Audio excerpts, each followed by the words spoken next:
ಒಂದಾನೊಂದು ಕಾಲದಲ್ಲಿ ಹಸಿರು ಹೊಲಗಳಿಂದ ಸುತ್ತುವರಿದ ಒಂದು ಸಣ್ಣ ಹಳ್ಳಿಯಲ್ಲೊಬ್ಬ ರೈತನಿದ್ದ. ಅವನ ಹೆಸರು ರಾಮಯ್ಯ. ಅವನು ಒಳ್ಳೆಯ ಮನಸ್ಸಿನವನು, ಪರಿಶ್ರಮಿ. ಆದರೆ ಎಷ್ಟೇ ದುಡಿಯಿದರೂ ಅವನ ಜೀವನದಲ್ಲಿ ಸಮೃದ್ಧಿ ಇರಲಿಲ್ಲ. ಹೊಲದಲ್ಲಿ ಬೆಳೆದ ಬೆಳೆಗಳು ಒಮ್ಮೆ ಬರದಿಂದ ಮತ್ತೊಮ್ಮೆ ಮಳೆಯಿಂದ ಹಾಳಾಗುತ್ತಿದ್ದವು. ಮನೆಯೊಳಗೆ ತಿನ್ನಲು ಆಹಾರವಿಲ್ಲ. ಸಾಲಗಾರರು ಬಾಡಿಲಿಗೆ ಬರುತ್ತಿದ್ದರು. ಹೀಗೆ ದುಃಖದ ಜೀವನ ಸಾಗಿಸುತ್ತಿದ್ದ ರಾಮಯ್ಯನ ಮನೆಯಲ್ಲೊಂದು ಸುಂದರವಾದ ಮೃದುವಾದ ಬಿಳಿ ರೆಕ್ಕೆಗಳ ಕೋಳಿಯಿತ್ತು. ಒಂದು ಬೆಳಿಗ್ಗೆ ಅದೆಂಥ ಅದ್ಭುತವೆಂದರೆ, ಆ ಕೋಳಿ ಸಾಮಾನ್ಯ ಮೊಟ್ಟೆಯ ಬದಲು ಒಂದು ಚಿನ್ನದ ಮೊಟ್ಟೆ ಇಟ್ಟಿತ್ತು. ಮೊದಲು ರಾಮಯ್ಯನಿಗೆ ನಂಬಿಕೆಯಾಗಲಿಲ್ಲ. ಇದು ಕನಸೇ? ಇಲ್ಲ, ಅದೆಷ್ಟು ವಿಚಿತ್ರ ಎಂದುಕೊಂಡ. ಆದರೆ ಕೈಯಲ್ಲಿ ಮೊಟ್ಟೆಯನ್ನು ತಿರುಗಾಡಿ ನೋಡಿದಾಗ ಅದು ನಿಜವಾಗಿಯೂ ಕಂಗೊಳಿಸುತ್ತಿರುವ ಚಿನ್ನವೇ ಎಂದು ಅರಿತು ಸಂತೋಷದಿಂದ ಉಲ್ಲಾಸಗೊಂಡ. ಅವನು ಆ ಮೊಟ್ಟೆಯನ್ನು ಮಾರುಕಟ್ಟೆಗೆ ತೆಗೆದುಕೊಂಡು ಹೋದ. ಅಲ್ಲಿ ಬಂಗಾರದ ವ್ಯಾಪಾರಿ ಅದನ್ನು ತೂಗಿ ಪರೀಕ್ಷಿಸಿ ಸಾಕಷ್ಟು ಬೆಲೆಗೆ ಕೊಂಡುಕೊಂಡ. ಆ ದಿನ ರಾಮಯ್ಯ ಮನೆಗೆ ಹಿಂದಿರುಗಿದಾಗ ಮನೆ ಮಂದಿಯವರು ಮೊದಲ ಬಾರಿಗೆ ಹೊಟ್ಟೆ ತುಂಬಿ ತಿಂದರು. ಅವರ ಮುಖದಲ್ಲಿ ಸಂತೋಷ ಕಾಣಿಸಿಕೊಂಡಿತು. ಹೀಗೆ ಪ್ರತಿದಿನ ಬೆಳಿಗ್ಗೆ ಆ ಕೋಳಿ ಒಂದು ಚಿನ್ನದ ಮೊಟ್ಟೆ ಇಡುತ್ತಿದ್ದೇ ಇತ್ತು. ರಾಮಯ್ಯ ಪ್ರತಿದಿನ ಮಾರುಕಟ್ಟೆಗೆ ಹೋಗುತ್ತಿದ್ದ.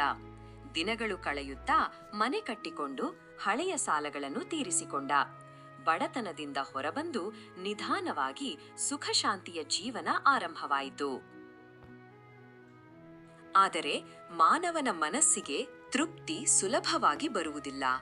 ಒಂದು ರಾತ್ರಿ ರಾಮಯ್ಯ ಹಾಸಿಗೆಯ ಮೇಲೆ ಮಲಗಿದ್ದಾಗ ಆಲೋಚನೆ ಶುರುವಾಯಿತು. ಈ ಕೋಳಿ ಪ್ರತಿದಿನ ಒಂದೇ ಚಿನ್ನದ ಮೊಟ್ಟೆ ಕೊಡುತ್ತದೆ. ಆದರೆ ಕೋಳಿಯ ಹೊಟ್ಟೆಯೊಳಗೆ ಎಷ್ಟು ಚಿನ್ನದ ಮೊಟ್ಟೆಗಳಿರಬಹುದು? ಅವನ್ನು ಒಂದೇ ಬಾರಿಗೆ ತೆಗೆದುಕೊಂಡರೆ ನಾನು ತಕ್ಷಣ ಶ್ರೀಮಂತನಾಗಿ ಬಿಡುತ್ತೇನೆ.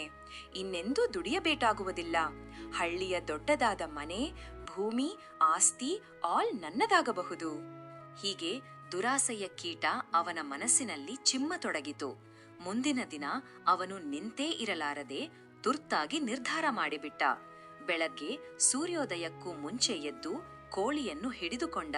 ಕತ್ತಿಯಿಂದ ಹೊಟ್ಟೆ ಕತ್ತರಿಸಿದ.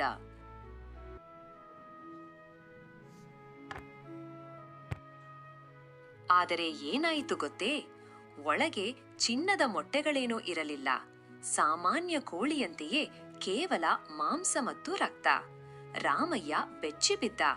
ಅವನ ಕನಸುಗಳು ಕ್ಷಣಾರ್ಧದಲ್ಲಿ ಒಡೆಯುವಂತೆ ಆಯಿತು.